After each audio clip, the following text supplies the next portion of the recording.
I'd like to welcome now Shruti Appiah on stage. Shruti is the research lead at Consensus and is building the first blockchain artificial economy with Santa Fe Institute. Hi, Shruti. This is your mic. Thank you. And yes, give her a round of applause. And she has also set up a decentralized identity strategy at Okta and has been recognized in Canada's top 30 under 30.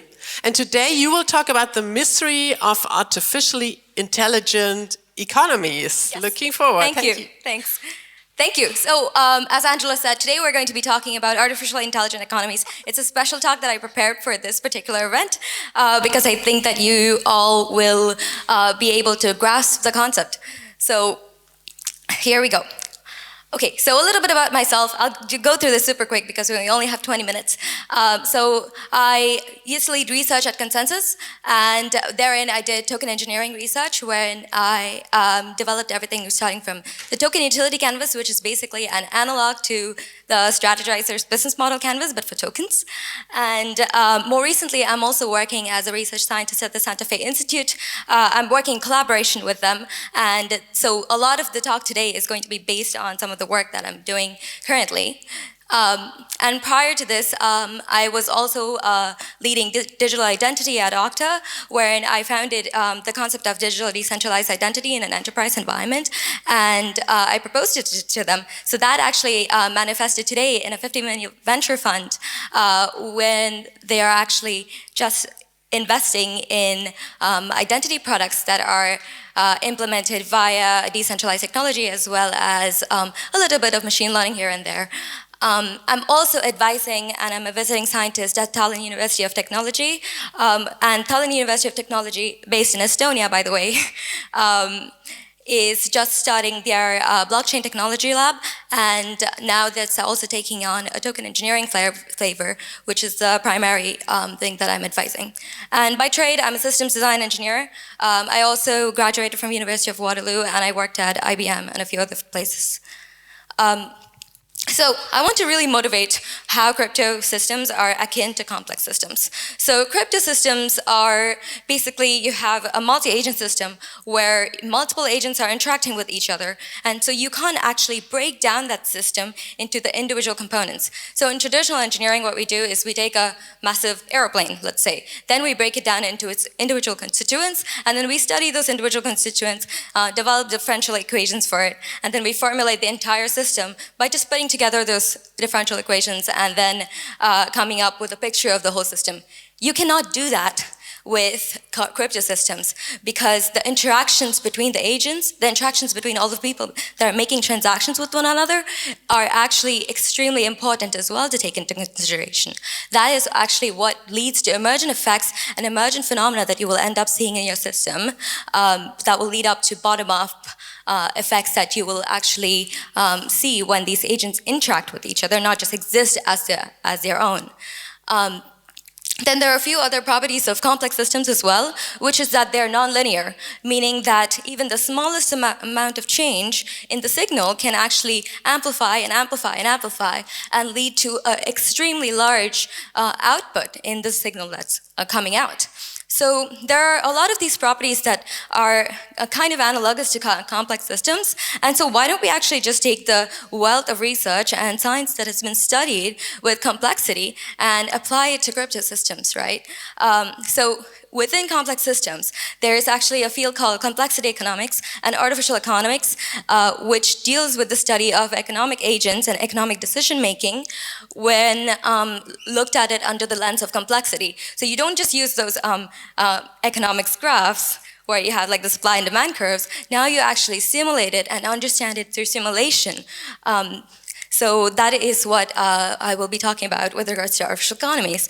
So with artificial economies, this is nothing new. This has been studied for over 30 years.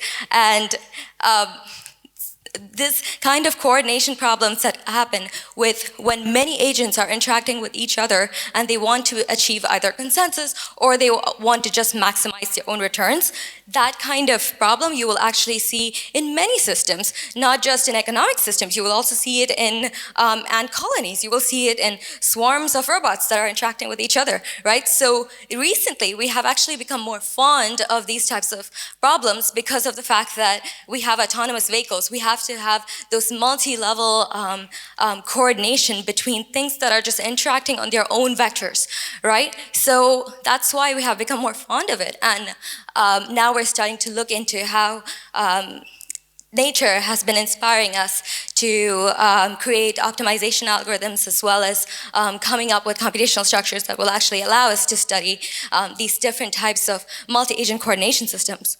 So I'm pretty sure you've all heard of particle swarm optimization and ant colony optimization. It's now again being applied to not just understand these systems, but also to predict as well as develop coordination in these systems, right? And how are crypto economies any different? We're basically trying to do the same thing, right? Characteristically, the system itself is very much similar, and compared to a natural multi-agent system, they are basically just less complicated than that. Crypto economies are just less complicated than that. So we can actually take inspiration from artificial economies and study cryptoeconomic systems as well.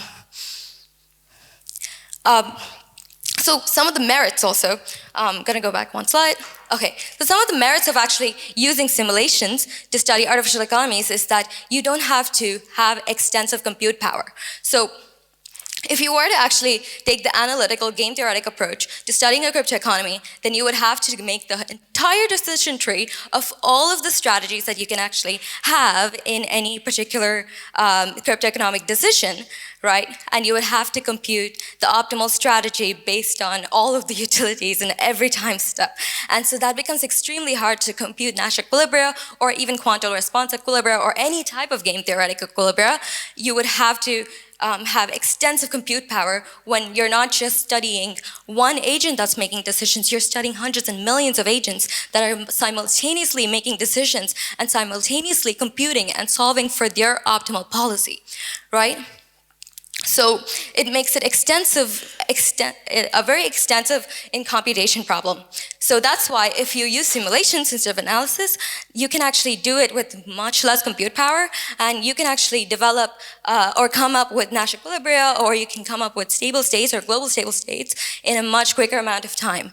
So going back to reality, what this helps us to do is actually do iterative design, adopt an iterative design process. So in Web 2 and in in any traditional corporate environment or in an engineering environment, we have a design process where you would actually just take initial condition and then you would reiterate on your design over and over again until the design is perfect and it satisfies an objective, right? So you can adopt an iterative design process by using simulations as a means of validating your mechanism design. You can start off with a very simple mechanism design that you're not sure it will work, but if you keep simulating it, that simulation will give you inferences as to whether or not it actually achieves your desired goal. And based on those inferences, you can fine-tune your simulation, or you can fine-tune your mechanism. You can add some functions, you can tune your hyperparameters, etc., until you arrive at a mechanism design you're sufficiently happy with, right? So now, let's talk about smart contracts. We all love smart contracts. So smart contracts are special in the way that they have these specific properties that didn't exist in traditional economic contracts. And so those properties are basically, number one is that smart contracts exist in a transparent environment, meaning that any agreement that you and I make is visible to everybody else in this room or everybody else on this blockchain, right? So all agreements are transparently available for everybody to see. Now that wasn't exactly possible with traditional contracts. Usually that kind of information is obfuscated from all of the other players in an economic system, right? Your employment contracts aren't visible for everybody to see. So that is the main one big point. And another one is that they're frictionless, meaning that you do not have to go through all of the legal processes and acquiring an escrow agent or paying a shit ton of fees in order to come up with an agreement and create a contract between two people. With a smart contract, you can actually just do it very easily. In 2 minutes, just write up a piece of Solidity code and there you go. You have a contract. And that is strictly enforceable as well, meaning that that contract isn't just it's not non-credible, meaning that it actually is legitimate, it holds its weight, and it will actually be enforced if you do make that agreement and that agreement is accepted by the other party. So it's strictly enforceable. So in economics, we often talk about threats not being credible, meaning that if you threaten somebody, you need to have a contract in order to enforce it. Whereas with smart contracts, that's actually possible because the code will actually be enforced if both parties agree to it, right? So all kinds of threats will become credible. And so with such properties, there are certain kinds of things that you can do to modify games. You can actually shift the Nash equilibrium of games that any two players are playing. So consider a traditional prisoner's dilemma game. So say A and B are playing a prisoner's dilemma game, and the Nash equilibrium obviously exists in that yellow box where if both players defect, then that is essentially the Nash equilibrium. So is everybody aware of the prisoner's dilemma, or should I explain it? Can Joe show of hands? Okay.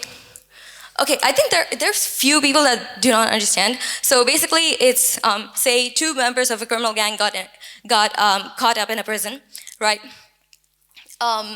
So you can either choose to be silent, or you can actually choose to reveal that you actually belong in a criminal gang. And if you do reveal, then you will be set free. But if you do not reveal and your partner reveals, then you'll get 3 years in that prison. So that is a way worse thing. And if you both choose to remain quiet, then you both just get 1 year in prison because there's a doubt, right? So that's a prisoner's dilemma. So you are more incentivized here in order to defect. So you get 3 utility points if you defect, but your partner has to cooperate. So that is the bottom left box, where, so if you choose to defect, meaning that if you say that you do belong in a criminal gang, you will be set free, but your partner actually loses, meaning that they will actually spend 3 years in prison, right? So you are more incentivized to defect, but it's also a riskier strategy, meaning that if your partner also defects, then you both get 3 years. So this pre-contract game is defined by just the players, the set of players, the status, the strategies that they can take, and the set of the utilities, and the utilities are just represented by those numbers in the matrix. Okay, so how can you warp this game? If you and I are playing Prisoner's Dilemma, now what if a player C comes in between us and says, hey, player B, I'm going to give you 1.5 utility points if you defect on player A while the game is being played, while A cooperates. So if you defect while A cooperates, then I will give you 1.5 utility points, right?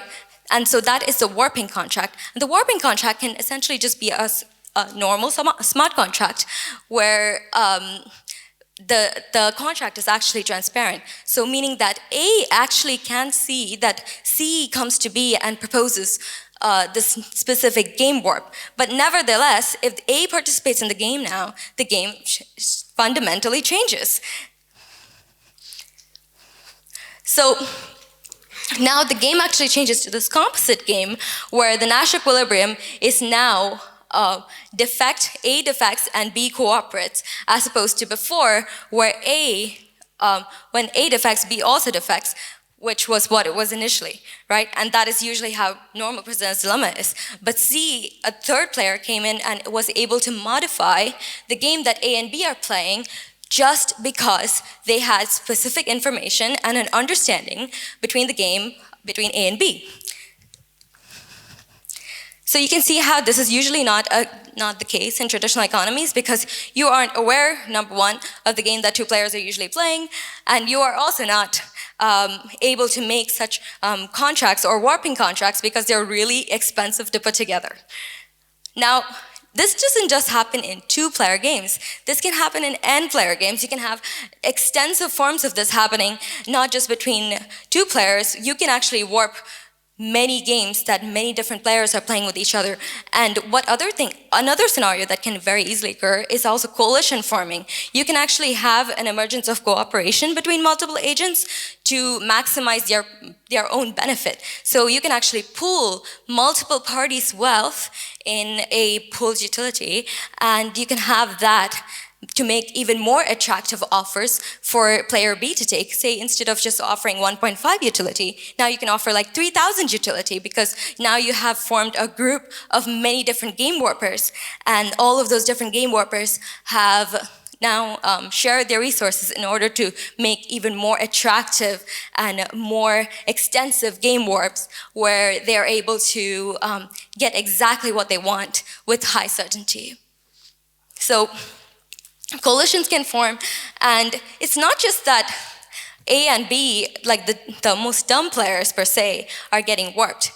Even game warpers can get warped, right? Because they're also playing a game that is just a game that is on one level on top of all of the normal players. So game warpers can be warped by super warpers, where super warpers are actually warping games that game warpers are playing in order to make these offers. So now you have this whole marketplace of game warps. So you can imagine, say there's an agreement between 2 different parties on a blockchain. Now, you can have an open marketplace where there are many different parties that are offering different utilities to player A and player B, that they are going to be able to offer them this certain amount of money or this certain amount of utility if they either cooperate or defect on their opponent.